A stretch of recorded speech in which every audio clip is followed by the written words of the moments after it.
റഷ്യയുടെ തലസ്ഥാനമായ മോസ്കോയിലും തന്ത്രപ്രധാനമായ സെന്റ് പീറ്റേഴ്സ്ബർഗിലും ആക്രമണം നടത്താനായി ഉക്രൈനെ അമേരിക്കൻ പ്രസിഡന്റ് ഡൊണാൾഡ് ട്രംപ് രഹസ്യമായി പ്രോത്സാഹിപ്പിച്ചതായി റിപ്പോർട്ട്.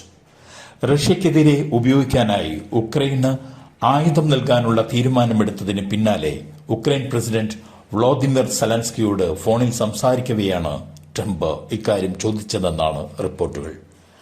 അമേരിക്ക ആയുധങ്ങൾ തന്നാൽ തങ്ങൾക്ക് അതിന് തീർച്ചയായും കഴിയുമെന്ന് സെലൻസ്കി മറുപടി പറഞ്ഞതായും വാർത്താ ഏജൻസികൾ റിപ്പോർട്ട് ചെയ്യുന്നു.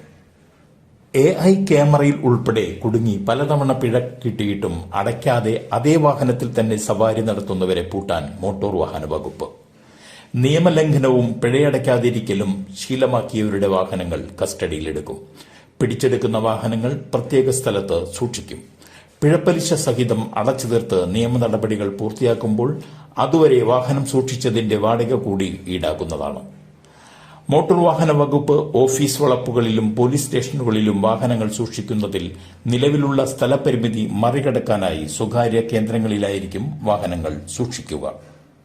ദൈവത്തിന്റെ വിധി തിരിച്ചടിയാണ്, ഒരിക്കലും മാപ്പ് ഇല്ല. യമനിൽ കൊല്ലപ്പെട്ട തലാലിന്റെ സഹോദരൻ അബ്ദുൾ ഫത്ത BBC-ക്ക് നൽകിയ അഭിമുഖത്തിലാണ് ഇദ്ദേഹം പറഞ്ഞത്. ദയാധനം വാങ്ങില്ല. നിമിഷപ്രിയ നടത്തിയത് ക്രൂരമായ കൊലപാതകമാണ്. ശിക്ഷ നടപ്പാക്കണമെന്ന് സഹോദരൻ പറഞ്ഞു. അതേസമയം ശിക്ഷ നടപ്പാക്കണമെന്ന് യമനിൽ സോഷ്യൽ മീഡിയയിലും പൊതു അഭിപ്രായം ഉയർന്നുവരികയാണ്.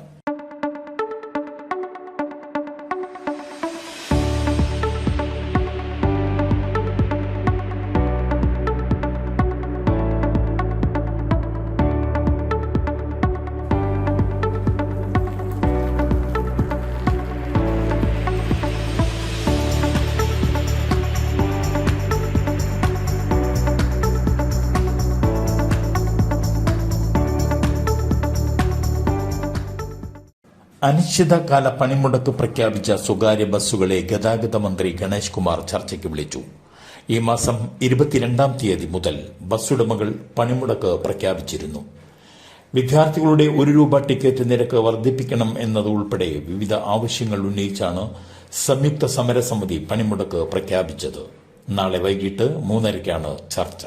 ഹൌസ് ബോട്ടിൽ നിന്ന് കായലിൽ വീണ് ആലപ്പുഴയിൽ മരിച്ചയാളുടെ കുടുംബത്തിന് 40 ലക്ഷം രൂപ നഷ്ടപരിഹാരം നൽകാൻ വിധി. പന്തളം സ്വദേശി അബ്ദുൾ മനാഫ് മരിച്ച കേസിലാണ് പത്തനംതിട്ട ഉപഭോക്തൃ കോടതി വിധി പ്രസ്താവിച്ചത്. 2022 മെയ് 8-നാണ് സുഹൃത്തിന്റെ റിട്ടയർമെന്റ് പാർട്ടിക്കിടെ ഇറിഗേഷൻ ഉദ്യോഗസ്ഥനായ അബ്ദുൾ മനാഫ് കായലിൽ വീണ് മരിച്ചത്. ഹൌസ് ബോട്ടിന് കൈവരികൾ ഇല്ലായിരുന്നുവെന്ന് കണ്ടെത്തലിലാണ് ഉത്തരവ്.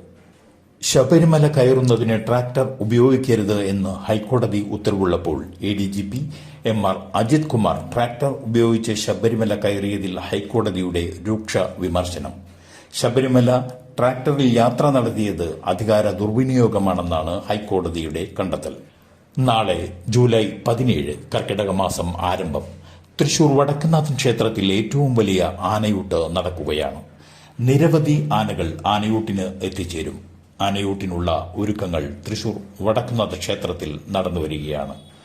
ആയിരക്കണക്കിന് ജനങ്ങളാണ് ആനയൂട്ട് കാണാൻ വടക്കുംനാഥനിൽ എത്തുക. ഇൻസ്റ്റാഗ്രാമിൽ പരിചയപ്പെട്ട 2 കുട്ടികളുടെ അമ്മയുമായി കറങ്ങി നടക്കാൻ കാറ് മോഷ്ടിച്ച് കാറിന്റെ രൂപം മാറ്റി നടന്ന 19 വയസ്സ് ഉള്ള യുവാവ് മൂവാറ്റുപുഴയിൽ അറസ്റ്റിലായി. വാർത്തകൾ കഴിഞ്ഞു.